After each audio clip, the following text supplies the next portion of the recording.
Hey guys, thanks for coming back and joining us here at Salty Ginger Talk. Glad to have you back. In today's episode, we're going to talk about a phrase that we heard recently. It was actually Tony Robbins where we heard it. And that phrase is replace expectations with gratitude. And it really struck me and resonated with me when I heard it. And so I did some digging on it and I wanted to share some thoughts on just the concept with you. I think it's a great concept. I think it's something that would benefit all of us to focus on. And so we're going to dig into the episode. So to start off with, let's just talk about expectations. We all have expectations, right? Very normal to have expectations. We build up future experiences or outcomes in our mind, and we think we can predict how things are going to work out or how we'll feel about things when they do happen. So it's very normal, very natural. Certainly, there's lots of times that takes place. Sometimes it's good, where outcomes exceed our expectations, and many times it's not good, where outcomes underperform our expectations. So, like in the situations where the outcome is better than expectations, that makes us feel good, right? Let's talk about a couple of those examples. We go to the doctor and we think we're going to get bad news from the doctor. We get good news from the doctor. We've built up in our heads an expectation that there's something bad coming down the road, and it's not bad. So that's something where we've built up an expectation. We get good news. We feel good about that.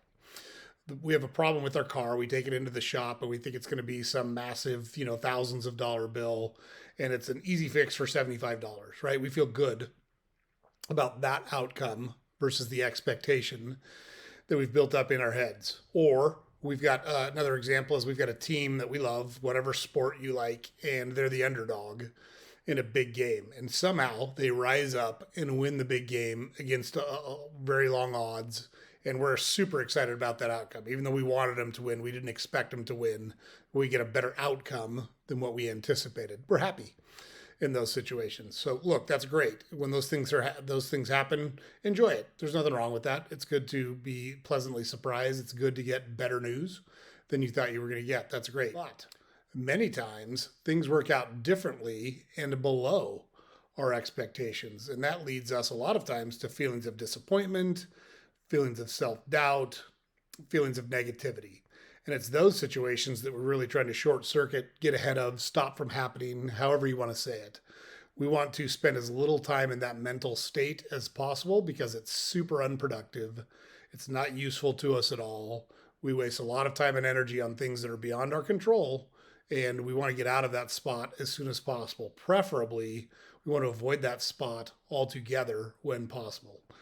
World's not perfect. We're not perfect. We're going to wind up in those situations.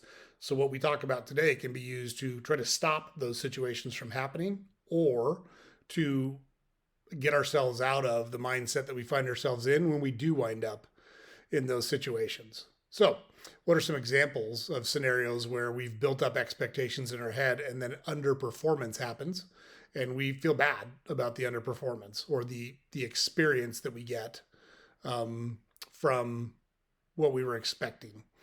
Our audience asked a lot of hard questions during our presentation. We thought we've got this thing nailed, we're ready to go, and then things go off the rails. People bring things go off the rails. People bring things up you haven't thought about. You don't have answers to questions, whatever the case may be. You thought you were ready and you weren't. That's a scenario where we feel bad after it's happened. The vacation spot we picked was not as fun as exciting as we had envisioned. So we thought we were getting this, an A-level experience, and it wound up being a C-level experience. We're disappointed when that happens. Or the flip side of the scenario we talked about up top, we're rooting for the defending champs or, our favorite team, and they underperform and they wound up getting upset by a challenger, right? Those are all situations where we have an expectation built in our head. The result is below our expectation, and it kind of sends us into that negativity thought process, that negativity spiral. It's those situations where you want to figure out, one, if you can avoid it at all, that's great. So instead of thinking of an expectation, maybe we got to get rid of expectations wherever possible. But when we do wind up in those situations, we need to learn coping mechanisms to help us change our thought process, change our mindset, and get back to a better spot.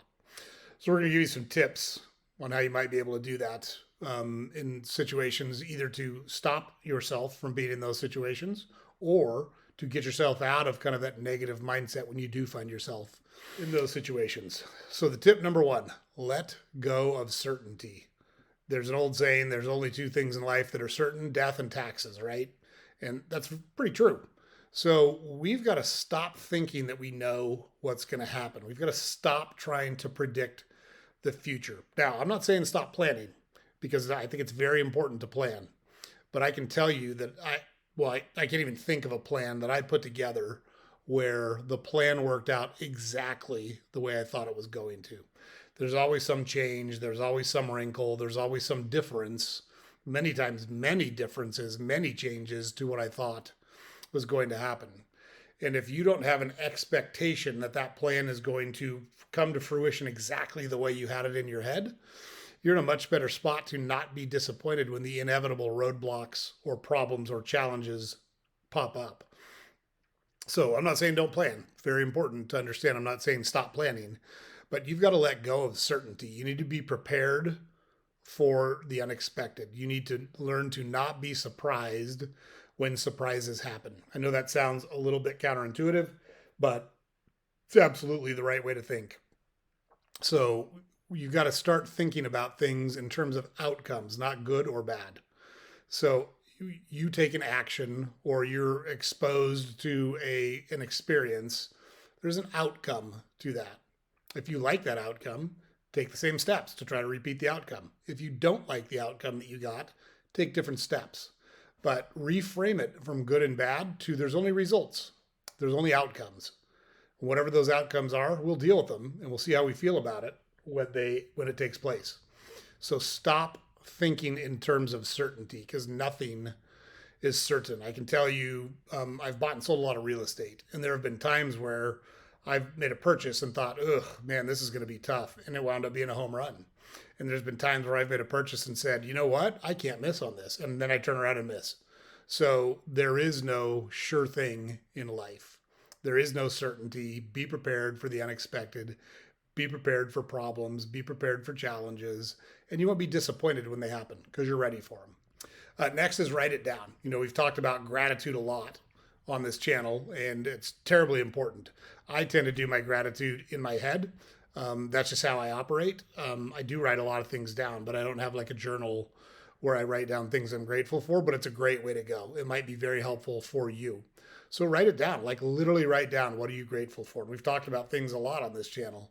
If you're healthy, if you got people in your life that care about you, if you've got a roof over your head, if you can put food on the table, you don't have to worry about where your next meal is coming from, you should be pretty grateful for those things. Yes, you've worked hard to put yourself in that position, and yes, you earn those things, but be grateful because there's a lot of folks out there that don't have all those things I just listed. Now, you want to aim higher than that, totally got it. I'm not saying you shouldn't, but be grateful for the small things. That's the next thing. Notice the small things in your life. I get out ahead of most people in the morning, and I usually will golf very early in the morning. And I'm grateful that I'm out there. I'm around water. I'm around trees. There's birds. The sun is usually shining. It's a great way to start the day. All those small things. There's a course I go to a lot. It's got a long bridge over a lake. And it's such a nice ride over that bridge, just being out there all by myself. There's usually not anybody else out there around me or with me. And just being able to be out there in nature and start my day that way. It's got a calming effect. It allows me to clear my head. It allows me to build energy for the upcoming day. Small things, someone that you care about gives you a hug. Someone you care about comes over to your house and has a meal with you. Those are small things that make big differences in your life. And it's easy to take those things for granted. There's some people out there that don't have those things. And think of all the small things in your life that you just assume are normal. And they're not normal for everybody. But if you notice those small things, it's going to go a long way to helping you develop the mindset that we're talking about. Practice mindfulness. So mindfulness is just being present in the moment. I'm not worried about what happened. I'm not churning about things that happened in the past.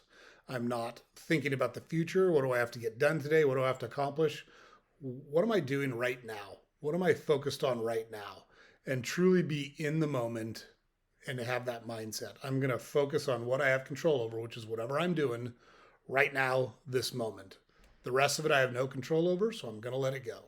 So the next thing is change your thought process. So, like we've talked about, don't have expectations. Don't build things up in your head. Don't focus and obsess and churn on things that you don't have control over. You don't have control over the future. You can put together the best laid plans, you can do whatever you want. And COVID is a good example. Who could have predicted that COVID was going to upend the world in January of 2020? None of us could have predicted that.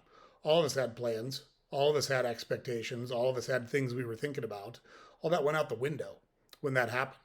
And so if you change your thought process so that you don't have expectations, or you're able to quickly adjust your expectations when you're presented with new information or variables, it's a much better place to be. So can't stress that enough.